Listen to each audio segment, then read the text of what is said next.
अस्सलाम वालेकुम वरहमतुल्लाहि वबरकातुहू। दोस्तों कैसे हो आप सब। उम्मीद करता हूँ आप सब लोग अपने घर वालों के साथ में खैर आफियत से होंगे।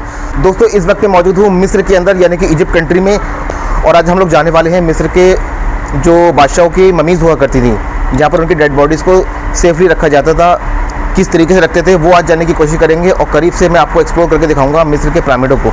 दोस्तों मेरे पीछे आपको नज़र आ रहा होगा, ये देखिए ये जो पिरामिड है, और इस तरीके के काफ़ी सारे पिरामिड बने हुए हैं। ये पूरा जो सिटी है गीज़ा, कायरो तो हम लोग मेन सिटी में हैं, लेकिन जहाँ पर पिरामिड बने हुए हैं उसको कहते हैं गीज़ा सिटी। आज उसको करीब से एक्सप्लोर करेंगे और जानने की कोशिश करेंगे इनकी सिविलाइजेशन में क्या क्या चीज़ें हुआ करती थी। तो फिलहाल बिना देर किए शुरू करते हैं आज का व्लॉग कायरो सिटी से और मिस्र के पिरामिडों के साथ में। तो दोस्तों फ़िलहाल हम लोगों ने अभी ब्रेकफास्ट कर लिया है और अब हम लोग जा रहे हैं अपने बस की जानिब। और जो हमारा होटल है, जो इसका इंफ्रास्ट्रक्चर है, एकदम से जो ओल्डेस्ट सिविलाइजेशन है यहाँ की मिस्र की, उसकी तर्ज पे बना रखा है। ये देखिए, ये जो उस ज़माने में जो कल्चर था फ़िरौन के ज़माने का, उन्होंने इस तरीके का बना रखा है। ये देखिए जो मेन जो मिस्र के फ़ाराओ होते थे उनका स्टेचू बना रखा है, ये जिनको रामेसेस या तूतनखामन के नाम से जाना जाता था। ठीक है, अब मैं आपको कुछ और बुद्ध दिखा देता हूँ जो उनके जो स्टेचू हैं, जो जिस तरह का जो कल्चर था उसी को उन्होंने बना रखा है। ये देखिए, ये कुर्सी हुआ करती थी फ़िरौन की, जिस पर फ़िरौन बैठा करता था। ये प्योर जो है ब्रास की है, और इस तरीके का टेबल हुआ करता था। और ये देखिए फोटो खिंचवाया। हाँ,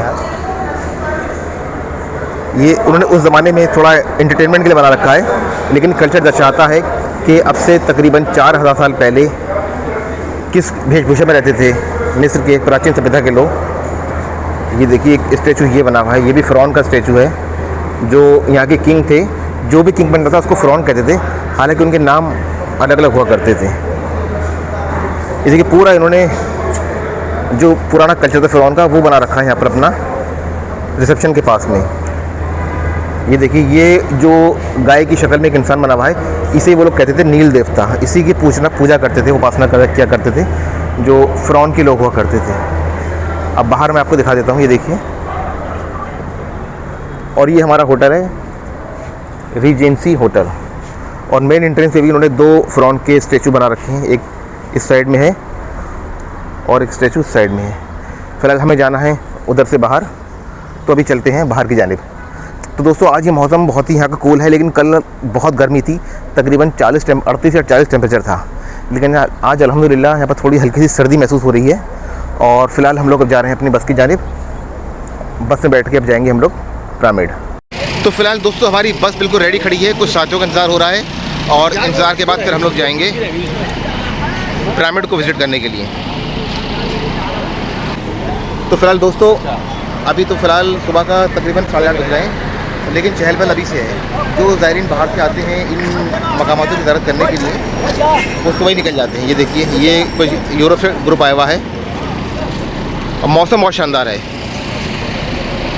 तो दोस्तों माशाल्लाह तबारकल्लाह हम लोग पहुंच चुके हैं पिरामिडों के पास में, और हमारा टूर गाइड हमारे साथ में है। और सामने जो आपको ये गेट नज़र आ रहा होगा, ये देखिए, यहाँ ये जो एंट्री गेट है, यहाँ पर जो है हम लोग अभी टिकट लेंगे अंदर जाने का, और हमारा जो पूरा ग्रुप हमारे साथ में है भी। दोस्तों फ़िलहाल हम लोग आ गए हैं टिकट काउंटर के अंदर, और हमारा भी टूर गाइड हमारे लिए टिकट का अरेंजमेंट करा रहा है। और फिलहाल हम लोगों को क्यू में लगने की ज़रूरत नहीं है, हमारा पूरा जो ग्रुप ये खड़ा हुआ है। तो 4 नंबर गेट से ये लिखा है एग्जीबिशन हॉल, इस गेट से दाखिल होकर हम लोग जाएंगे। तो फिलहाल चलते हैं अंदर। तो दोस्तों फ़िलहाल हम लोगों की एंट्री मिल चुकी है हम लोगों को, और फिलहाल शटल बस से हम लोग जाएंगे आगे। हाँ दोस्तों, ये पूरा जो एरिया है गीज़ा कहलाता है, और जहाँ पर हम लोगों ने स्टे किया है वो है यहाँ की दारुल हुकूमत, यहाँ की कैपिटल सिटी, जिसको हम लोग कायरो के नाम से जानते हैं। और ये थोड़ा शहर से हटकर ये जगह है जहाँ पर ये पिरामिड बने हुए हैं। तो फिलहाल शटल बस लग चुकी है, इस बस से हम लोग जाएंगे पिरामिडों को देखने के लिए, उसको एक्सप्लोर करने के लिए। फिलहाल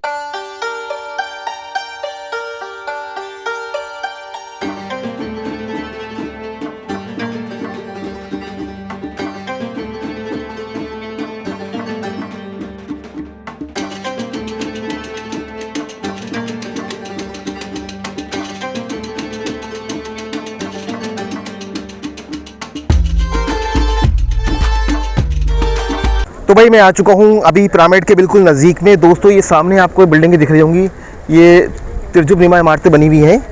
ये जो उस ज़माने के बादशाह हुआ करते थे, एक पिरामिड ये है और एक पिरामिड ये बिल्कुल मेरे सामने है, ये देखिए, और काफ़ी सारे पिरामिड हैं। दोस्तों इन पिरामिडों के अंदर, एक पिरामिड के अंदर एक बादशाह का मकबरा बनाया जाता था।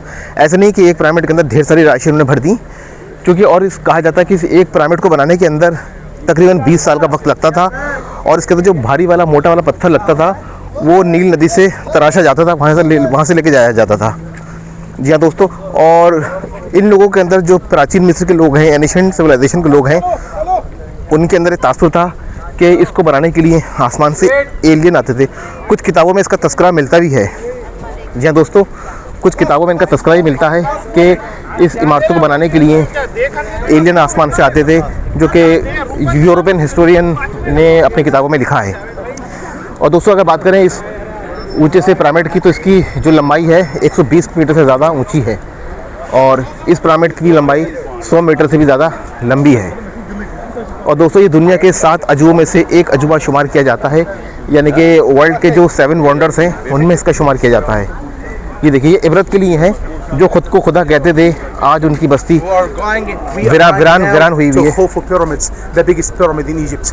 Okay, one of the 7 wonders which they got 20 years, guys, here, which we are gonna see it from the front side. Let's go together for having the shuttle buses to the front side of the Grand Pyramid. Later.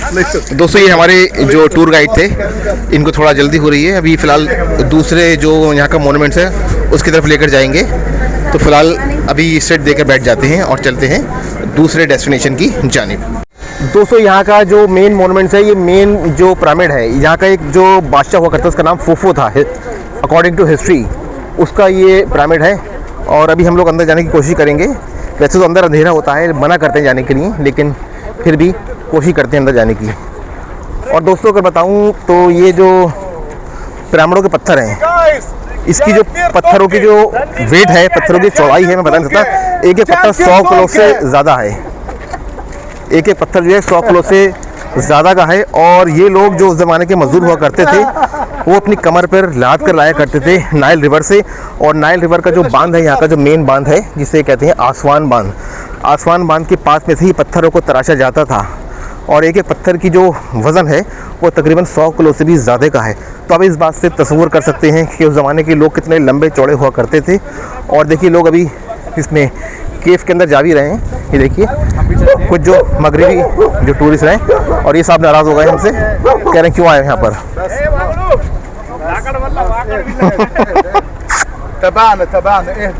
हाँ तो दोस्तों ये वो सभ्यता है, ये वो तहजीब है जो कि यहाँ के बादशाह खुद को खुदा मानते थे, खुदा का दावा करते थे, खुदा का दावा करते थे, और वीरान हो चुके हैं। Actually, in front of the biggest pyramid in history, the King Khufu. The King Khufu, he was the father for the King Khafra and the main cow Ra. Each name has Ra on it. Ra, he was the sun god, the god of the sun. That's why each name of the kings and the queens, it's supposed to be attached by Ra or the sun god, just to be had the holiness significant, which they did something looks like that, just to be at the god in the earth. If you got 20 years, it will be as a volunteer work for the God in the earth here to fix all of these blocks of the stones, which we can see for the 138.5 meters high. The 2 entrances, one is higher than another one.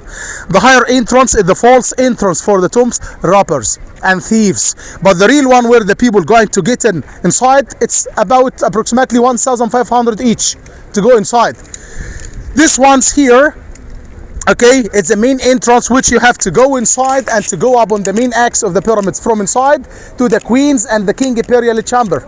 And all of it would have a case, but the case it's gone by the wind erosion. Except the base, the white base over there, it still survive. Now I'm going to give you the free time, and after that you're gonna come back here again after 15 minutes. 15 minutes please. Okay? दोस्तों अब हम लोग pyramid के अंदर जाने वाले हैं। अंदर जाने की फ़ीस अलग से लगती है, $20 का हमने अलग से चार्ज दिया है। और अभी हम लोग अंदर जाएंगे और जाकर देखेंगे कि ऐसा क्या मिस्टीरियस है इन पिरामिडों के अंदर।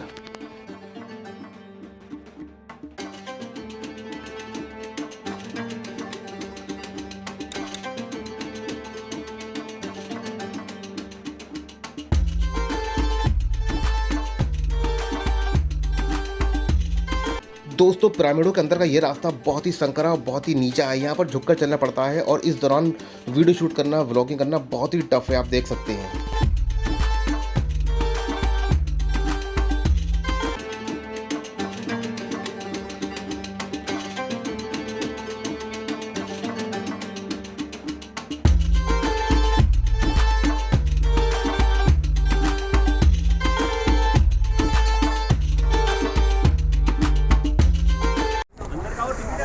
दोस्तों सच बताऊं तो मैं अभी अंदर गया, ये मेरे साथी लोग केव से जा रहे हैं अंदर, तो मेरा दम घुट के रह गया। इतना अंधेरा था और मानो एक से डर लग रहा था मुझे, थोड़ा पैनिक हो गया। इस वजह से मैंने जाना मुनासिब नहीं समझा क्योंकि बहुत अंधेरा है और सांस फूल गई। ये देख रहे हैं, ये तकरीबन 30 फुट ऊंचाई पर है ये केव और अंदर कुछ भी नहीं है सिवाय अंधेरा है।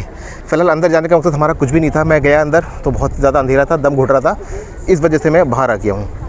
दोस्तों ये पत्थर देख रहे होंगे आप, पत्थरों की बनावट, इन पत्थरों को विशेष प्रकार के मसाले से लगाकर बनाया जाता था जो कि हज़ारों साल से अभी भी सही सलामत है। इतने भूकंप आ गए, इतनी सारी आंधियाँ तूफान आ गए, लेकिन ये इमारतें अभी की जहाँ की तहाँ हैं क्योंकि अल्लाह सुब्हान तआला ने इनको दुनिया वालों के लिए इबरत के लिए अभी बचाए रखा है ताकि लोग हम इनसे इबरत लें। ये देखिए, और एक एक पत्थर के ऊपर पत्थर इसी की सीढ़ियाँ बना रखी हैं लोगों ने, उस ज़माने के लोगों ने। और ये जो मज़दूर थे बहुत ही शक्तिशाली, बहुत ही पावरफुल, ताकतवर हुआ करते थे क्योंकि आज के ज़माने में तो ऐसी इमारतें बनाना नामुमकिन है, पॉसिबल ही नहीं है ये कि इस तरह की इमारतें बन जाए। वो कारीगरी और हुआ करती थी। और इन लोगों में पुराने जो मिस्र के लोग हैं, जो हिस्टोरियन हैं, वो कहते हैं कि इसको जिन्नातों ने बनाया है, वल्लाहु आलम। दोस्तों यहाँ देखिए, यहाँ पर अभी भी ये घोड़ा गाड़ी का, ये तांगे का भी कल्चर है। यहाँ पर लोग अभी भी इस घोड़सवारी का लुत्फ़ लेते हैं यहाँ पर। और ये जो आपको टॉम नज़र आ रहा होगा, ये है यहाँ का जो एक दूसरा किंग था, कफरी, उसका किंग, क्योंकि बहुत सारे किंग रहे हैं इस मिस्र की एंशिएंट सभ्यता में। फ़िलहाल हम जा रहे हैं अब दूसरी डेस्टिनेशन की जानिब।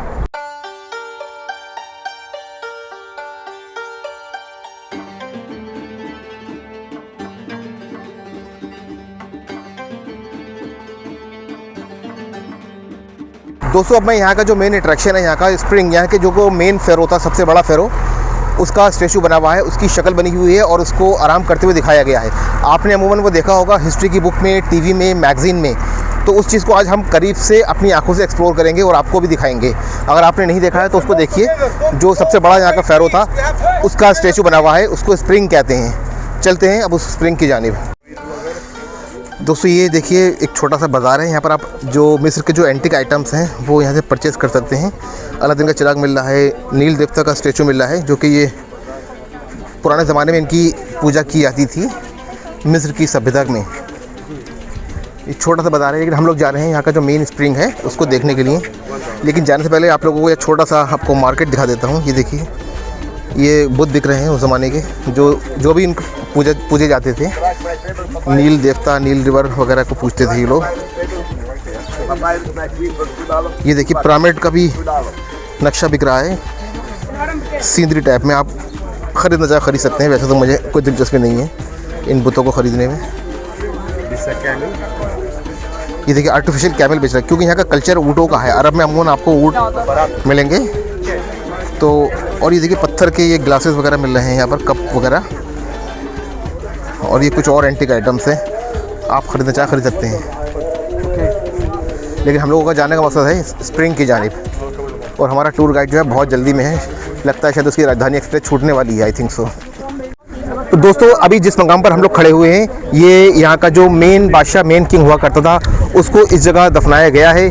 उसका सामने आपको स्टैचू दिख रहा होगा, ये देखिए, बादशाह का जो फ़िरौन था वहाँ का सबसे बड़ा, जो अपने आप को खुदा कहता था, जो उनका सबसे बड़ा देवता हुआ करता था, उसको यहाँ पर दफनाया गया है। पीछे जो आपको दिख रहा होगा पिरामिड, उसमें इसकी डेड बॉडी थी और आगे उसका स्टैचू बनाया गया है। उसकी शक्ल बनाई गई है मूर्ति में और उसको लेटा हुआ, आराम करता हुआ दिखाया गया है। और दोस्तों इसकी जो एरिया है, इसकी ख़ास बात क्या है कि यहाँ पर किसी तरह का कोई पिरामिड नहीं है, सिर्फ एक पिरामिड है। जहाँ कि हमने और जो पिरामिड को विजिट किया था वहाँ पर काफ़ी सारे पिरामिड थे आजू बाजू में, लेकिन इस पिरामिड के अंदर सिर्फ उसकी एक मूर्ति है, उसका एक पिरामिड है। और इस पूरे एरिया को, पूरे पिरामिड को चारों तरफ से दीवारों से, बाउंड्री वॉल से कवर किया गया है। यानी कि पूरा एरिया जो इस खास व्यक्ति का था, इस खास पर्सनैलिटी का था, ये कोई मामूली इंसान नहीं था। इसमें फ़िरौनियों में तासुर था कि ये हमारा देवता है, हमारा खुदा है, हमारा भगवान है, नाउज़ बिल्लाह। तो ये ख़ास पर्सनैलिटी का मकबरा हुआ करता था जिसको इस जगह दफनाया गया है। और अभी मौजूदा दौर में यहाँ पर जो है कुछ प्रोग्राम वगैरह मुनक्किद किए जाते हैं। शाम को आप यहाँ पर आएँ तो म्यूज़िक वगैरह का भी यहाँ पर एहतमाम किया जाता है। शाम को देखिए प्रोग्राम होते रहते हैं यहाँ पर। ये कुर्सियाँ वगैरह रखी हुई हैं तो आप देख सकते हैं। तो दोस्तों फ़िलहाल जो मिस्र के पिरामिड थे उसका व्लॉग अभी मैं यहीं ख़त्म कर रहा हूँ, क्योंकि अब हम लोगों को दूसरी डेस्टिनेशन में जाना है और ब्लॉग बहुत लंबा हो जाएगा। तो अगर मेरी आज की इन्फॉर्मेशन आपको अच्छी लगी हो तो उसको लाइक शेयर करें। ऐसे ही हिस्टोरिकल ब्लॉग में आपसे दोबारा मुलाकात करूँगा। जब तक अपना और अपने LOL का ढेर सारा ख्याल रखें। अल्लाह हाफिज़, बाय बाय।